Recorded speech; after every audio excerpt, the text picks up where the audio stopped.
Bonjour à toutes et tous, je m'appelle David Bruno, je suis conseiller en orientation à l'OP de Bienne et je vais vous présenter aujourd'hui les différentes formations possibles après la scolarité obligatoire. Pourquoi cette image de mur d'escalade? C'est parce que le système suisse de formation ressemble un petit peu à un mur d'escalade puisqu'il dispose de différentes voies qui permettent plus ou moins d'arriver à un même objectif. Le voici tel qu'il est aujourd'hui, c'est un système assez complexe, mais qui est aussi perméable, ce qui veut dire qu'on peut passer d'une partie à l'autre. Cela rend aussi le premier choix professionnel pas forcément définitif. Comme vous le voyez, il est séparé en deux grandes catégories. D'une part en jaune, on aura les formations professionnelles initiales, et d'autre part en bleu, on va avoir les formations en école moyenne. Après l'école obligatoire, environ 2/3 des élèves vont choisir une formation professionnelle initiale et environ 20% une formation en école moyenne. Le reste se retrouvera dans des solutions transitoires ou alors n'ont pas de solution à l'issue de la scolarité obligatoire. Concernant la formation professionnelle initiale, les deux grands diplômes sont l'AFP et le CFC. Concernant le CFC, à l'heure actuelle, il existe à peu près 190 métiers qui peuvent être appris avec un CFC. Le CFC dure entre 3 ans et 4 ans en fonction des métiers visés.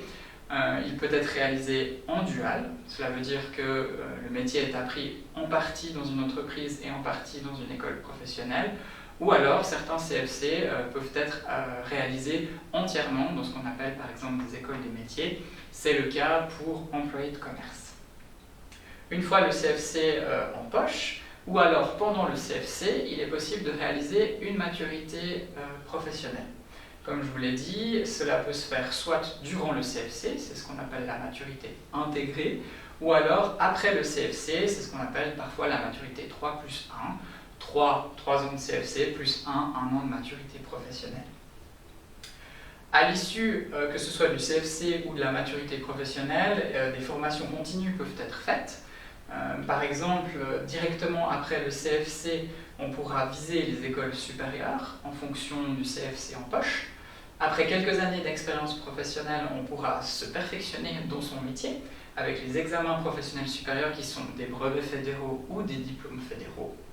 Pour les personnes qui ont réalisé la maturité professionnelle, il est tout à fait possible de se former ensuite dans les hautes écoles spécialisées, ou alors, via certaines passerelles, de passer à la haute école pédagogique ou dans les universités ou les écoles polytechniques fédérales. Concernant l'AFP, l'AFP dure 2 ans en règle générale. Il existe actuellement 55 métiers qui peuvent être appris avec une AFP. L'AFP va concerner plutôt des élèves en difficulté scolaire. À l'issue des 2 ans, et si les résultats sont jugés bons et le permettent, les personnes qui ont réalisé une AFP peuvent compléter leur formation afin d'obtenir le CFC qui correspond à leur formation initiale. Voici quelques exemples après un CFC. Donc, comme on l'a vu, plusieurs formations continues sont possibles. Ici, vous avez l'exemple d'employé de commerce. Donc, la formation initiale dure 3 ans. Il est tout à fait possible de travailler directement à l'issue de cette formation, donc c'est le petit carré vert sur la droite, ou alors de se perfectionner en école supérieure avec économiste bancaire. Si l'on est dans le domaine de la finance et de la comptabilité, après quelques années d'expérience professionnelle, on va pouvoir réaliser un brevet fédéral, c'est le carré en haut à gauche, de spécialiste en finance et comptabilité. Pour les personnes qui ont réalisé une maturité professionnelle, il est possible d'accéder directement à la HES afin d'étudier par exemple économiste d'entreprise. Pour les personnes qui désiraient plutôt étudier en haute école pédagogique ou à l'université ou dans une EPF, certaines passerelles existent, et puis vous voyez donc avec les flèches entrétillées qu'il est possible d'accéder à enseignants primaires ainsi qu'à juristes qui sont tous deux disponibles après une passerelle. Concernant l'AFP, vous avez ici l'exemple d'employé en cuisine qui dure 2 ans. Si les notes le permettent, la personne peut ensuite se perfectionner et obtenir le CFC de cuisinière. Et comme employé de commerce, à l'issue du CFC, plusieurs solutions sont envisageables. On peut tout à fait travailler, comme on l'a vu tout à l'heure, donc c'est ce carré vert sur votre droite. On peut également accéder en école supérieure à la formation de technicien ou technicienne en agroalimentaire. On pourra pourra, après quelques années d'expérience professionnelle, se spécialiser en tant que chef cuisinier ou chef cuisinière à l'État pour brevet fédéral. Et puis, pour les personnes qui ont réalisé la maturité professionnelle, il est possible d'étudier l'hôtellerie dans une haute école hôtelière. C'est la flèche qui monte vers la HES ici. Ou alors, si l'on décide de se perfectionner plutôt en haute école pédagogique ou dans les universités, les EPF, on peut, moyennant des passerelles, accéder à ces deux formations. Et puis ici, on vous a mis par exemple enseignante primaire pour la HEP. Donc ça, c'était pour les formations professionnelles initiales. Pour les formations en école moyenne, on va avoir deux grandes formations possibles. D'une part, le certificat de culture générale et d'autre part, la maturité gymnasiale. Le certificat de culture générale dure 3 ans, à l'issue desquels il est tout à fait possible de réaliser ce qu'on appelle une maturité spécialisée, ou alors d'atteindre une école supérieure en fonction de la branche étudiée pendant l'école de culture générale. Il est également possible, à l'issue du certificat de culture générale et en fonction des notes et de la recommandation des écoles, de faire une maturité gymnasiale, de compléter en fait le certificat de culture générale par une maturité gymnasiale. En général, les personnes sont admises en 2e année de la maturité gymnasiale et terminent, comme tout le monde, leur gymnase pour obtenir cette maturité. Si l'on revient un peu au certificat de culture générale et à la maturité spécialisée, on voit qu'à l'issue de la maturité spécialisée, 3 grandes voies sont possibles. D'une part, on va avoir l'accès aux hautes écoles spécialisées en fonction de l'orientation choisie pendant la maturité spécialisée.